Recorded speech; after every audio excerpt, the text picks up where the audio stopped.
moteris, kuri mūsų laidoje sužinojo, kad jos sūnus yra gėjus. Kaip jį tai reagavo, sužinosite po pertraukėlės.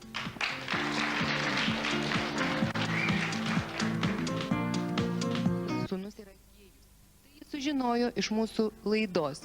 Į studiją noriu pakviesti Jūratę. Pasitikite.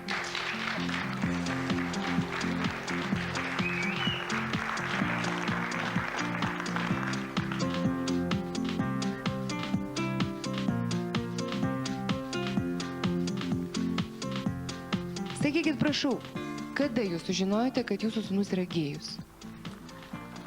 Šiaip tai man tas nujautimas jis buvo seniai.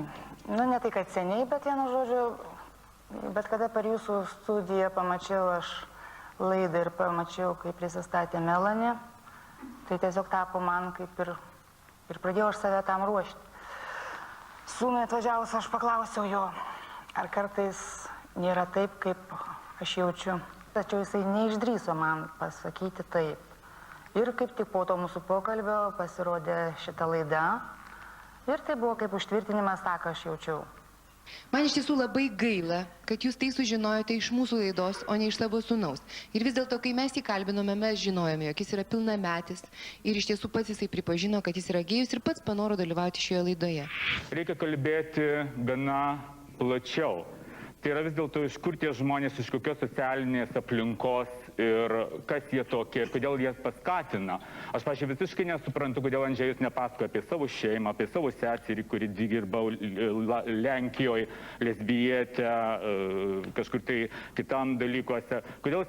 Į studiją noriu pakviesti Jūratę. Pasitikite.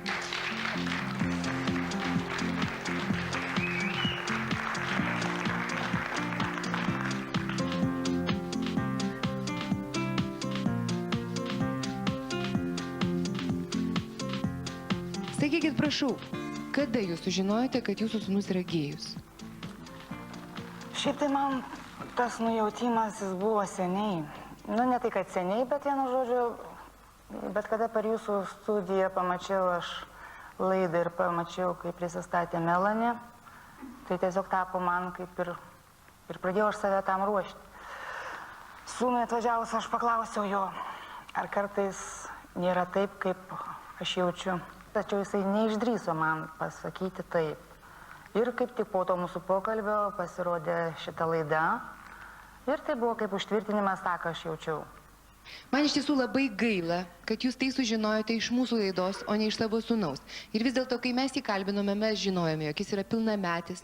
Ir iš tiesų pats jisai pripažino, kad jis yra gėjus ir pats panoro dalyvauti šioje laidoje. Reikia kalbėti gana plačiau. Tai yra vis dėlto iš kur tie žmonės, iš kokios socialinės aplinkos ir kas jie tokie, ir kodėl jie paskatina. Aš, pažiūrėjau, visiškai nesuprantu, kodėl Andžejus nepasakoja apie savo šeimą, apie savo seserį, kuri dirba Lenkijoje, lesbietė, kažkur tai kitam dalykuose. Kodėl jisai nepasakoja, kad jisai su eks, kur buvusią pravardę Orbakaitę, išsiskyrė gana kitom aplinkybėm. Toliau. Viskas labai įdomu darosi. Nes aš to galiu pasakyti, kad tu prisipažinai meilėje, mano meiliai, būdamas eks, kaip buvusios Arbakaitės bute. Aš girdėjau, už tavo nugaros aš stovėjau, o tu sėdėjai ant kelius, kai aš tave be galo myliu. Po to išeina, kad tu myli paskui Arbakaitę, paskui išeina, kad tu myli Žabą, paskui išeina, kad mane myli.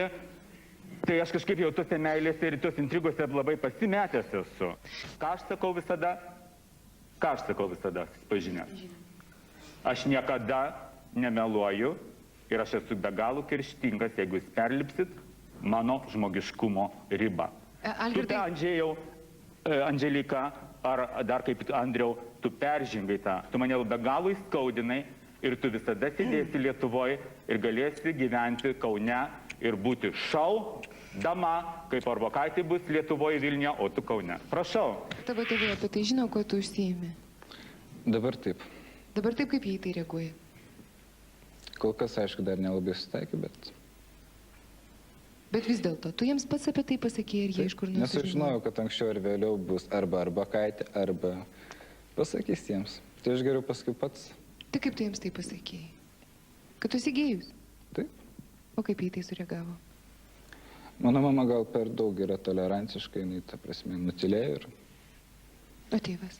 Ir po šią dieną jinai linkėjimus siunčia visada mano naujam draugui. O tėvas kaip sureagavo? Normaliai. O Normaliai. galima paklausti, kodėl tavo mama nesiuntė linkėjimus Arbakaitė? Juk tokia meilė buvo, bet nesiuntė. Net Arbakaitė nežinau, kur tu gyveni. Man teko tavęs ieškoti kaip detektyvus Sherlockui Holmesui.